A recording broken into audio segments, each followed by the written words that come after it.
ایک چیز اس کی ایسی ہے جو دنیا میں سب جگہ اس کو پاپولر کر دے گی، falling of the hair baldness, dry eruptions upon the scalp. یہ جو ڈرائی eruptions ہیں اسکیلپ کے اوپر، یہ تو بہت سی زبانوں میں ملتے ہیں، لیکن eruptions کے لیے صرف براٹا کارب میرے نزدیک کافی نہیں ہے، اس کی بات دوسری علامتیں ہونی ضروری نہیں ہے، ورنہ ڈرائی ایگزیما اور eruptions اس کثرت سے ملتے ہیں، اگر براٹا کارب اس کی وجہ سے چھوڑا نہیں جا سکتا۔ مگر یہ مجھے خیال آ رہا ہے ابھی کہ ہو سکتا ہے فالیکلز میں بھی یہ ڈپازٹ کرتا ہوں، اور اس کی وجہ سے جو بالنس ہوگی اس کو مفید ہونا چاہیے، ٹھیک ہے نا؟ اور اولڈ ایج کا بھی اس کے ساتھ تعلق ہے، اس لیے ٹرائی کر کے دیکھنا چاہیے۔ یہاں ہمارے پاس ایک زمین ایسی ہے جس پہ آزمائش ہو سکتی ہے، کسی کو پتا ہے کون؟ سارے لیڈیز کی باتوں میں مستثنا ہیں، مرزا محمود صاحب، ان پر میں نے ایک تجربہ کیا تھا، تیل کا بڑا کامیاب تھا، ابھی تک وہ بال کچھ بچے ہوئے ہیں۔ وہ کسی نے بھیجا تھا وہ تیل پاکستان سے، کسی نے نیم حکیم نے اپنا نسخہ بھیجا تھا، اس نے کہا تھا کہ بہت زبردست تیل ہے، میں نے میرے صاحب کو کہا کہ آپ استعمال کریں، بالکل چمکتی تھی۔ تو میرا خیال ہے کہ 2-3 مہینے کے اندر کافی فرق پڑا تھا، کہیں بالکل تازہ تازہ بال نکلا ہے، تو اچھے مضبوط تھے، وہ صرف رواں نہیں تھا،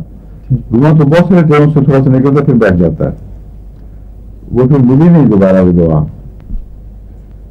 ہمارے ریکارڈ میں کہیں ہوگا اس کا خط، وہ سن رہے ہیں، ہو سکتا ہے حکیم صاحب، میں معاف کرنا، نیم حکیم کہہ دیا۔ تو ان کو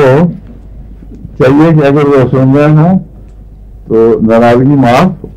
اور نسخہ بھیج دیں۔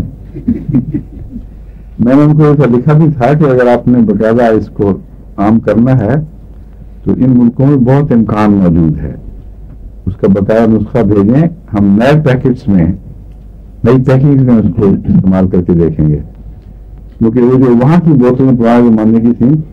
وہ آدھا تیل تو رستے میں ہی بہ گیا تھا، وہ جو تھے نا ریپنگس کوئی ساری تیل والی ان کے بال نہیں بن گئے، اس لیے وہ باقاعدہ یہاں پیکنگ کروائی جائے، تجربہ کیا جائے، پھر ہو سکتا ہے، لیکن ایک سر کا تجربہ کافی نہیں، کئی سر چاہیے اس میں، دیکھیں کافی لوگ مسئلوں کو بانی کریں گے۔ کیروٹڈ گلینڈ کی انفارمیشن میں مفید ہے، ہارڈنس بھی ہے اس میں، وہ تو وہ ایسا دکھائیں کہاں کیروٹڈ گلینڈ، انگلی لگا کے دکھائیں،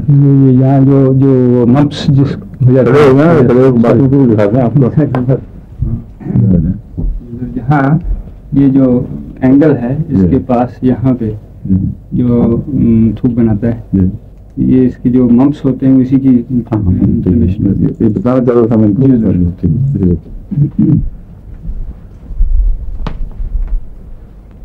بعض دفعہ اس میں اتنی درد ہوتی ہے کہ مریض کھا بھی نہیں سکتا، جب وہ یوں کرے گا تو شدید تیس اٹھتی ہے، یہ نشانی ہے ممز کی، ممز میں یہی پھولتا ہے اور پھر پیچھے تک چلی جاتی ہے، یہاں پیچھے آ جاتی ہے، اس کا مطلب ہے کہ ممز میں بھی براٹا کارب استعمال کیا جا سکتا ہے، اگر اس کا گہرا تعلق ہے اس سے دیکھا جا سکتا ہے اس کو، اور چونکہ پولیو کے بد اثرات میں بھی یہ مفید ہے، اس لیے ممز میں بھی اگر یہ ہو جائے تو کوئی بعید نہیں،